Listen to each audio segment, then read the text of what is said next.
GHFന്റെ പുതിയൊരു എപ്പിസോഡിലേക്ക് അവർക്ക് സ്വാഗതം. ഇന്നത്തെ നമ്മുടെ വീഡിയോ എന്ന് പറയുന്നത് ഒരു സ്പെഷ്യൽ വീഡിയോ ആണ്. അപ്പോൾ നമുക്ക് നേരെ വീഡിയോയിലേക്ക് പോയാലോ. അപ്പോൾ ഇന്നത്തെ വീഡിയോ എന്ന് പറയുന്ന ഒരു സ്പെഷ്യൽ വീഡിയോ എന്ന് പറഞ്ഞു. അപ്പോൾ ഇന്ന് നമ്മൾ കാണാൻ പോകുന്നത് നമ്മൾ ധാരാളം വെജിറ്റബിൾ വീടിൽ സ്വന്തം ആവശ്യത്തിന് വേണ്ടിയും സെയിലിന് വേണ്ടിയൊക്കെ ആയിട്ട് പല ടൈപ്പിൽ പല രീതിയിൽ പല സമയങ്ങളിൽ കൃഷി ചെയ്യാറുണ്ട്. ഇപ്പോൾ കഴിഞ്ഞ കുറച്ച് നാളുകളായിട്ട് നമ്മൾ പച്ചക്കറി കൃഷിയിൽ കൂടുതലായും യൂസ് ചെയ്യുന്നൊരു പ്രധാന വളം എന്ന് പറയുന്നത് കടലപ്പിണ്ണാക്കാണ്. കടലപ്പിണ്ണാക്കിൻ്റെ ഒരു ഗുണമെന്ന് പറയുന്നത് ചെടികൾ കാണുന്നവരിൽ ഫ്ലവറിങ്ങിന് വേണ്ടിയുള്ളതും അതേപോലെ തന്നെ പച്ചക്കറികൾക്കാണെങ്കിലും ഫ്ലവറിങ്ങും അതേപോലെ തന്നെ കായ ഉണ്ടാകാനൊക്കെ നല്ല വെട്ടിക്കെട്ടൊരു അടിപൊളി ഒരു വളമാണ് ഇതെന്ന് പറയുന്നത്. അതിൻ്റെ അകത്ത് പിയും കെയും കൂടുതലൊക്കെ ഉള്ളതുകൊണ്ടാണ് ഈ ഒരു മാറ്റങ്ങളൊക്കെ നമുക്ക് ചെടിയിലും പച്ചക്കറിയിലൊക്കെ നൽകാവുന്നത്. അപ്പോൾ നിങ്ങൾക്ക് ചോദിക്കാൻ പറ്റും കടലപ്പിണ്ണാക്കിന് ഇന്നത്തെ മാർക്കറ്റ് വാല്യൂ വെച്ചിട്ട് അത് ലാഭകരമാണോ എന്ന്. പക്ഷേ നമുക്ക് തരുന്ന ഈൽഡിൻ്റെ കണക്കനുസരിച്ച് നോക്കുമ്പം സ്വന്തം ആവശ്യത്തിനാണെങ്കിലും അല്ല മാർക്കറ്റിലേക്ക് പോകാനാണെങ്കിലും അതായത് ഒരു സെയിൽ പർപ്പസിലാണെങ്കിലും അപ്പോൾ ഇത് അത്യാവശ്യം നല്ല രീതിയിലുള്ളൊരു ഈൽഡ് അല്ലെങ്കിൽ പ്രോഫിറ്റ് നൽകുന്ന ഒരു കൃഷി അല്ലെങ്കിൽ ഒരു വളപ്രയോഗം തന്നെയാണ്. പിന്നെ പലരും പല രീതിയിൽ പറയും, നിങ്ങൾക്ക് ഇഷ്ടമുണ്ടെങ്കിൽ നിങ്ങൾ ചെയ്ത് നോക്കുക. അപ്പോൾ നമുക്കന്നതിൽ ആ വളം ഉപയോഗിച്ചിട്ട് അല്ലെങ്കിൽ കടലപ്പിണ്ണാക്ക് ഉപയോഗിച്ചിട്ട് നമ്മൾ വളർത്തിക്കൊണ്ടിരിക്കുന്ന രണ്ട് ഇനം പച്ചക്കറികളിൽ അവയുടെ ഗ്രോത്ത് ഒന്ന് കണ്ടാലോ. അതായത് അതിലുണ്ടായിരിക്കുന്ന ഈൽഡിൻ്റെ ലെങ്ത്തും സൈസും ഒന്ന് നമുക്ക് കണ്ടാലോ, എങ്ങനെയുണ്ടെന്ന് നോക്കാം. അപ്പോൾ നിങ്ങൾക്ക് മനസ്സിലാകും ഇതിന് എന്തെങ്കിലും നല്ല ഈൽഡ് ലഭിക്കാൻ കാരണമാകുന്നുണ്ട് ഈ വളം എന്നുള്ളത്. എന്നിട്ട് നിങ്ങൾക്ക് നിങ്ങളുടെ വീടുകളിലും ഇതേപോലെ തന്നെ കൃഷി ഒന്ന് പരീക്ഷിച്ച് നോക്കാവുന്നതാണ്. അപ്പോൾ നമുക്ക് നേരെ വീഡിയോയിലേക്ക് പോകാം.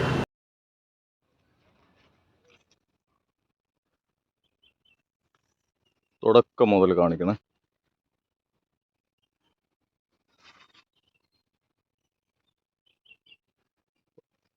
പതിനഞ്ചിനെയും കവർ ചെയ്തു.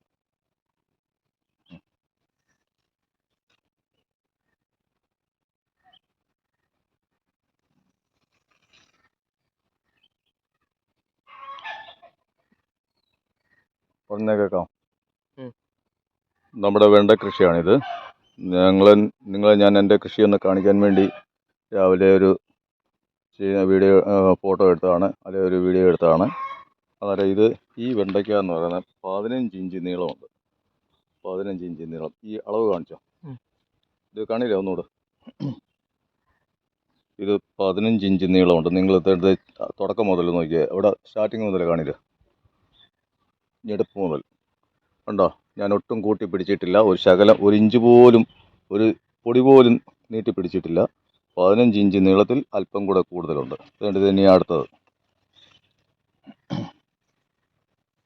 ഇതുണ്ടോ, ഞാൻ പിടിക്കുന്നിടം കൂടെ നിങ്ങൾ കാണുക, ശ്രദ്ധിക്കുക. ഇതിന് 14 ഇഞ്ച് നീളമുണ്ട്. ഉണ്ടോ, 1 ഇഞ്ച് നീളം കുറവുണ്ട്. ഇത്രയൊരു 4 വെണ്ടയ്ക്ക ഉണ്ടെങ്കിൽ ഒരു ചെറിയൊരു കുടുംബത്തിലേക്ക് നല്ലൊരു മെഴുക്കുവരട്ടി, നല്ലൊരു തീയൽ ഇങ്ങനെയൊക്കെ നമുക്ക് സാധിക്കും. നമ്മുടെ വീടുകളിൽ തന്നെ ഇതൊക്കെ നമുക്ക് ചെയ്യാനുള്ളതേ ഉള്ളൂ.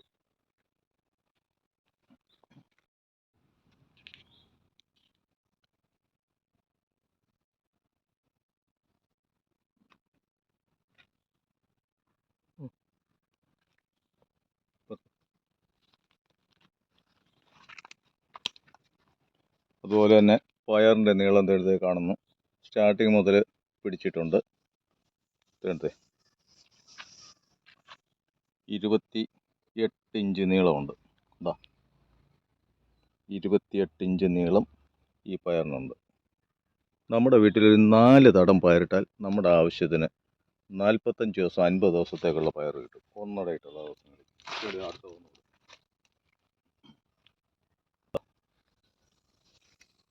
25 ഇഞ്ച് നീളമുണ്ട്. 3 ഇഞ്ച് നീളം കുറവാണ്.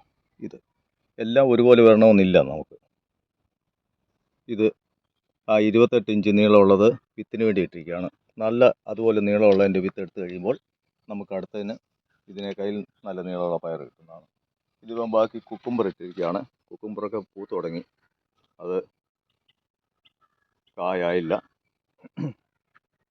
അതുപോലെ തന്നെ അതേണ്ടത് നട്ടിരിക്കുകയാണ്. ഓരോ വാഴയുടെയും ഇടയ്ക്ക് പയറിട്ടിരിക്കുകയാണ്. പയറിന് 3 മാസത്തെ വിളവേ ഉള്ളൂ. പയറിൻ്റെ കാലം കഴിയുന്ന ഉടനെ അത് മാറ്റി വെച്ച് ആ വാഴയ്ക്ക് കിളച്ച് വളമിട്ട് റെഡിയാക്കുക. അന്നേരം നമുക്ക് ഈ വാഴയ്ക്ക് ഇടാനുള്ള ചിലവിന് തക്കതായിട്ടുള്ള പയറിൽ നിന്ന് കിട്ടുകയും ചെയ്യും. അപ്പോൾ നമുക്ക് കിട്ടിയ ഈൽഡിൻ്റെ സൈസും ലെങ്ത്തും ഒക്കെ നിങ്ങൾ കണ്ടല്ലോ. അപ്പം നിങ്ങളുടെ കൃഷിയിൽ നിങ്ങൾക്ക് കടലപ്പിണ്ണാക്ക് ഉപയോഗിക്കാവുന്നതാണ്. കടലപ്പിണ്ണാക്കിന് എങ്ങനെ ഉപയോഗിക്കണം, അല്ലെങ്കിൽ ഏത് അളവിൽ ഉപയോഗിക്കണം, ഏതൊക്കെ സമയത്ത് കൊടുക്കണം എന്നൊക്കെയുള്ള ഡൗട്ടുകളുണ്ടെങ്കിൽ നിങ്ങൾക്ക് കമൻറ്റായിട്ട് ചോദിക്കാം. അതൊക്കെയും ആ കമൻറ്റുകളൊക്കെയും ചേർത്ത് മറ്റൊരു വീഡിയോയിൽ നമ്മൾ വിശദമായി തന്നെ കടലപ്പിണ്ണാക്ക് എങ്ങനെ കൊടുക്കുന്നു എന്നുള്ളതിനെക്കുറിച്ച് നമുക്ക് നല്ലൊരു വീഡിയോ ചെയ്യാവുന്നതാണ്.